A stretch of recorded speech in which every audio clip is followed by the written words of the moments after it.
Thank you, sir, for this opportunity. Sir, it's an opportunity for me. Thank you.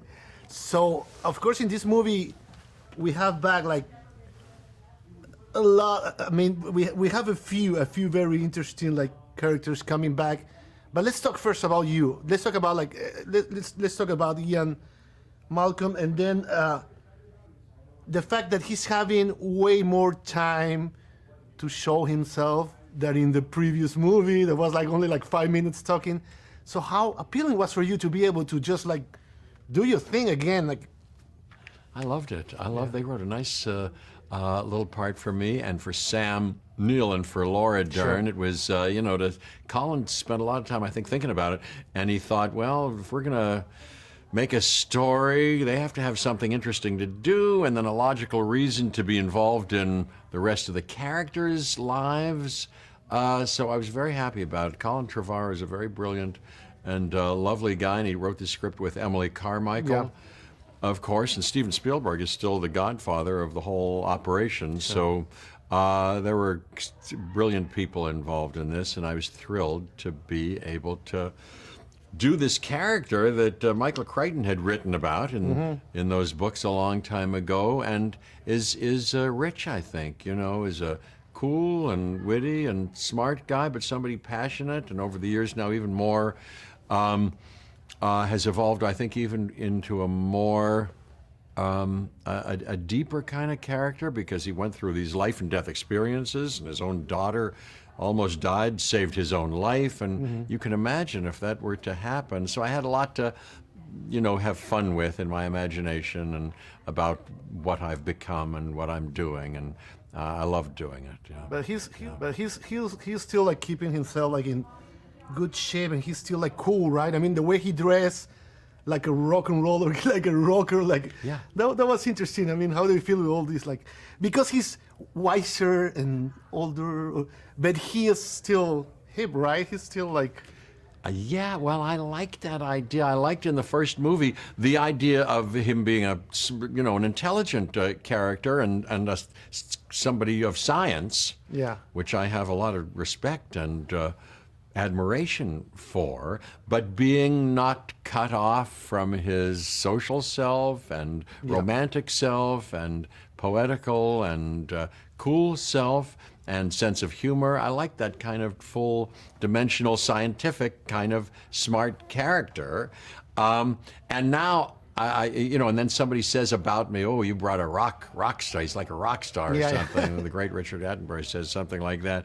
And so based on that, I kind of helped clothe the character in the first instance. And in this one, I was very interested, now that you bring it up, in what I might look like. And I thought Andrew Vitero, my stylist and person I collaborate with, we were kind of thinking about it for a while, and they had a wonderful costume person on the movie, but we were thinking about it and shopped for some clothes and thought, I think maybe there's a kind of callback to the way he looked 30 years ago.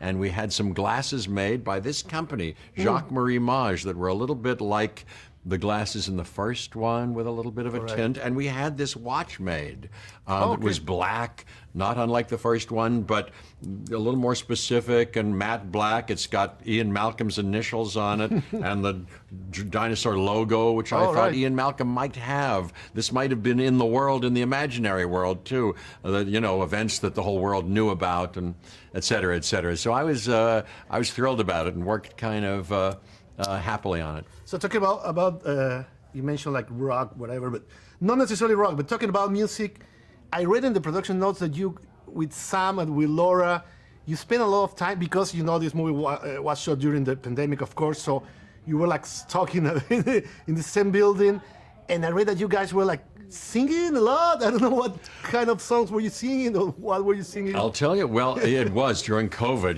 during the challenging and heartbreaking COVID period. We were lucky. We were all bubbled up. It was difficult, and we didn't know, and it was risky, it seemed, because it was the beginning of the COVID, but thanks to Alexandra Derbyshire, one of the producers, and Pat Crowley, they pioneered and spearheaded the protocols, which are now being used by many other productions and built upon.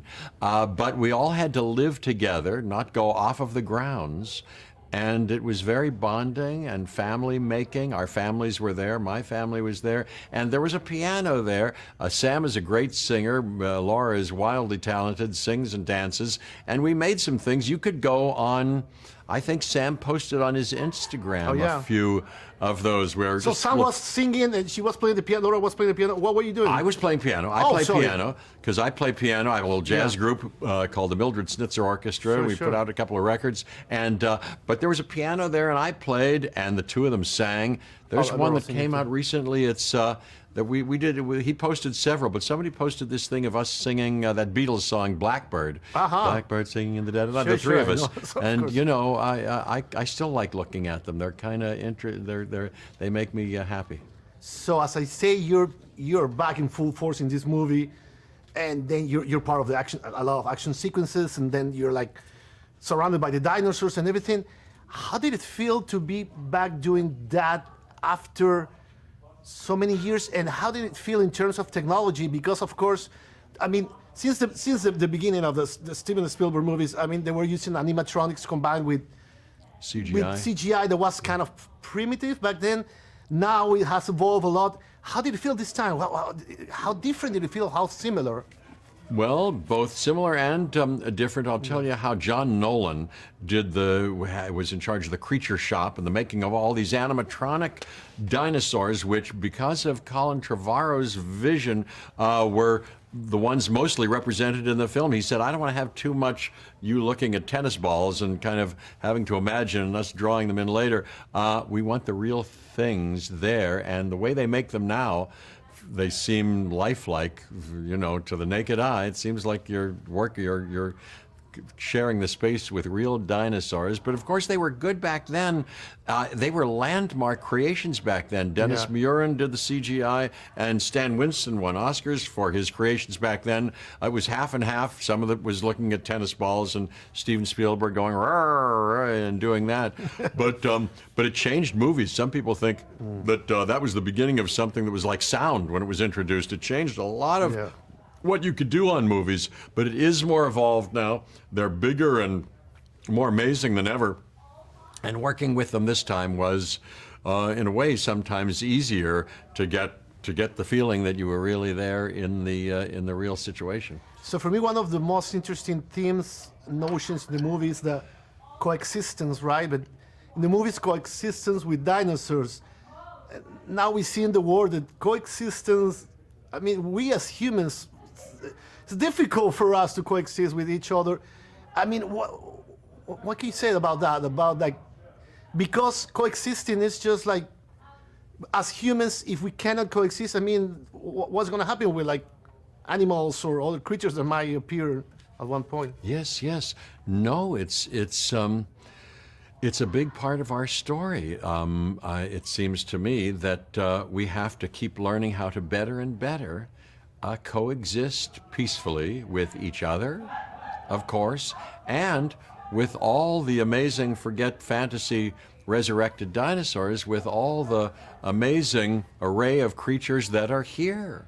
And they, it feels to me and to many other people I know, have as much right to liberty and safety as we do. They're not just here for us to dominate because we can, and brutalize, but to give them, share this spectacular planet with them, so that everybody lives fully and peacefully. Yeah, and those ideas are in this movie, and I think they're good ideas. Yes. So Chris Pratt has said that this is the final movie of the whole franchise. I mean, you never know with Hollywood, but are you satisfied right now? Because you have like an interesting story with the whole franchise, right? You were in the first movie, then you were in the second one, then you were in the previous one, but just like for a few minutes. Now you're back. I mean, are you satisfied now? You say, okay, I'm good. Well, I am very satisfied. You know, I got a lot. It was an amazing adventure, and I got a lot of. It was a creative treasure. Yeah. And if nothing else were to happen, I'd be very satisfied. But I have as robust an appetite for more as ever, because I had such a good time.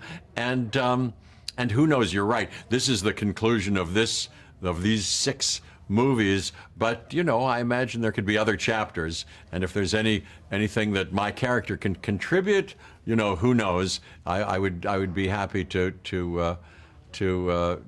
participate. Thank you very much, sir. What short one?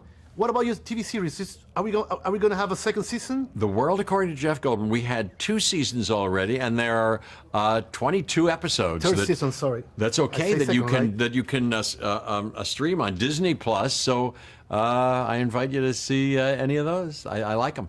But no third season yet. I don't think so. No, not yet. No. Okay. Thank you very much.